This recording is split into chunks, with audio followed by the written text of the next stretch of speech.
কেমন আছো তোমরা? চলো আজ আবার একটা নতুন রান্না ও আর একটা নতুন গল্প নিয়ে তোমাদের সামনে হাজির হলাম। তাহলে গল্পটা শুরু করা যাক। এক গ্রামে বল্টু তার বাবা মায়ের সাথে বাস করত। বল্টুর বাবা ছিল একজন দিনমজুর। গ্রামের জমিদারের কাছে কাজ করে যা পেত তাই দিয়েই তাদের সংসার চলত। অন্য কোনো খরচা করা তাদের পক্ষে অসম্ভব ছিল। একদিন গ্রামে খুব বৃষ্টি শুরু হলো। বল্টু ছাতা ছাড়া স্কুলে যেতে গিয়ে ভিজে গেল। দেখে টিচার বলল, বল্টু, কতবার তোমায় বলেছি ছাতা ছাড়া বৃষ্টিতে ভিজে এইভাবে স্কুলে আসবে না? বল্টু বলল, আমার তো ছাতা নেই টিচার। তাই শুনে সবাই হাসতে লাগলো।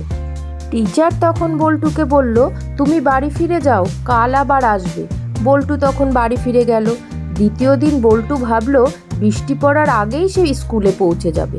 কিন্তু যেই সে বাড়ির থেকে বেরোলো, হঠাৎ আবার সেই বৃষ্টি শুরু হলো। তখন বল্টু তার বাবাকে বলল, আমায় একটা ছাতা কিনে দাও না বাবা। বল্টুর বাবা বলল, দেবো বাবা। তাই শুনে বল্টুর মা বলল, প্রত্যেকবার বলো ছাতা কিনে দেবো, কোনোবারই ছাতা কিনে দাও না। তাই শুনে বাবার খুব কষ্ট হলো। বল্টু সেটা বুঝতে পেরে বাবাকে বলল, কষ্ট পেও না বাবা, আমি গাছের নিচ দিয়ে স্কুলে চলে যাব, তাহলে আর ভিজবো না। তাই বলে বল্টু স্কুলে রওনা হলো। বৃষ্টিতে ভিজতে ভিজতে বল্টু একটি গাছের নিচে গিয়ে দাঁড়ালো। বৃষ্টি আরও জোরে পড়তে লাগলো। তখন সে গাছে উঠে গাছের পাতার আড়ালে গিয়ে বসলো, যাতে সে বৃষ্টিতে ভিজে না যায়। বল্টুর তখন খুব খিদে লেগে গেল। সে স্কুলের টিফিনটা বের করে খেতে লাগলো। ঠিক সেই সময় এক সাধু ওখানে এসে উপস্থিত হলো। বল্টুকে গাছে দেখে সাধু তার দিকে বারবার তাকাতে লাগলো। তাই দেখে বল্টু ভাবলো সাধু বাবার বুঝি খিদে পেয়েছে। তখন সে সাধু বাবাকে বলল, সাধু বাবা, আপনি একটি রুটি খাবেন?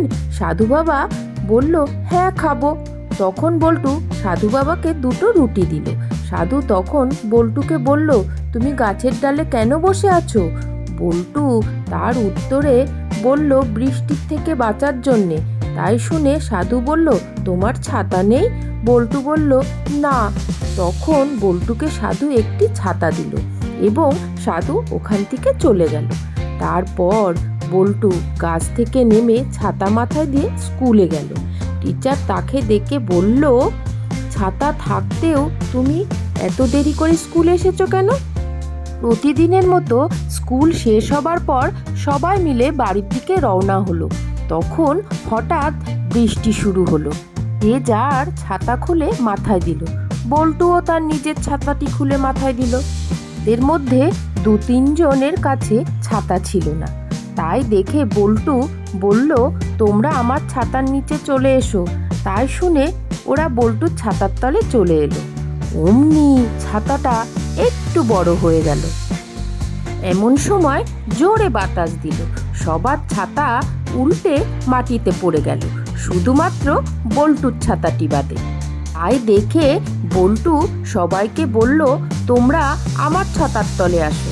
তাই শুনে সবাই বল্টুর ছাতার তলে গিয়ে দাঁড়ালো। ছাতাটি অমনি আরও বড় হয়ে গেল।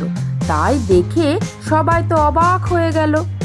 সবাই মিলে ছাতার তলায় বাড়ির দিকে রওনা দিল। পথে যেতে যেতে আরও অনেক লোক ছাতার তলায় এসে জড়ো হলো, আর ছাতাটি আরও বড় হয়ে গেল।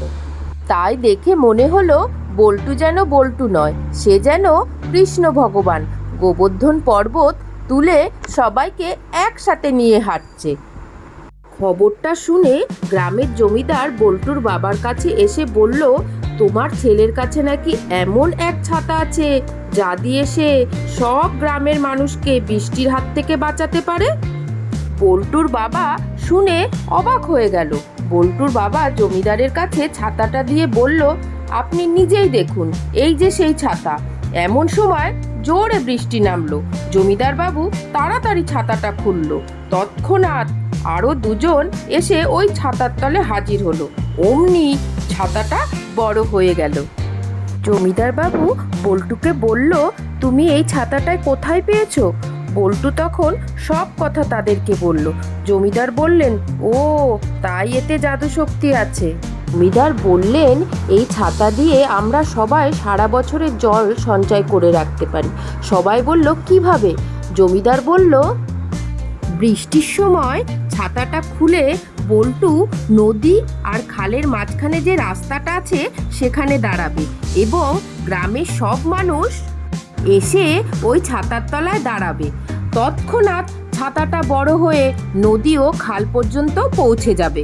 এর ফলে যত বৃষ্টির জল ছাতার উপর দিয়ে গড়িয়ে নদী ও খালে পড়বে।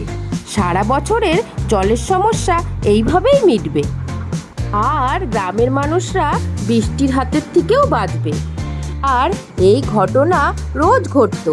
যখনই বৃষ্টি হতো নদী আর খাল শুধু ভরতো না, সেই জমিগুলো কেউ বৃষ্টির জল থেকে বাঁচানো যেত, যেগুলো বেশি বৃষ্টির ফলে ক্ষতি হতে পারে। সব কিছু দেখে বল্টুর বাবা বল্টুকে বলল, একটা ছাতার জন্যে তুই কত কষ্ট পেয়েছিস, আর এখন এমন ছাতা পেয়েছিস তাতে শুধু তুই নয়, পুরো গ্রামই রক্ষা পাচ্ছে। তাই শুনে বল্টু তার বাবাকে বলল, বাবা, আমাদের স্কুলে পড়ানো হয়েছে যে সব ভালো যার তার শেষটাও ভালো। তাহলে কেমন লাগলো আমার এই গল্পটা? যদি তোমাদের ভালো লেগে থাকে তাহলে আমাকে জানিও, কিন্তু আমি আরও নতুন নতুন গল্প নিয়ে তোমাদের সামনে হাজির হব। আর সেই সঙ্গে এটাও জানিও আজকের যে চিকেন রোলটা করলাম সেটা কেমন হয়েছে। আজ তবে আসি, তোমরা সবাই ভালো থেকো ও সুস্থ থেকো।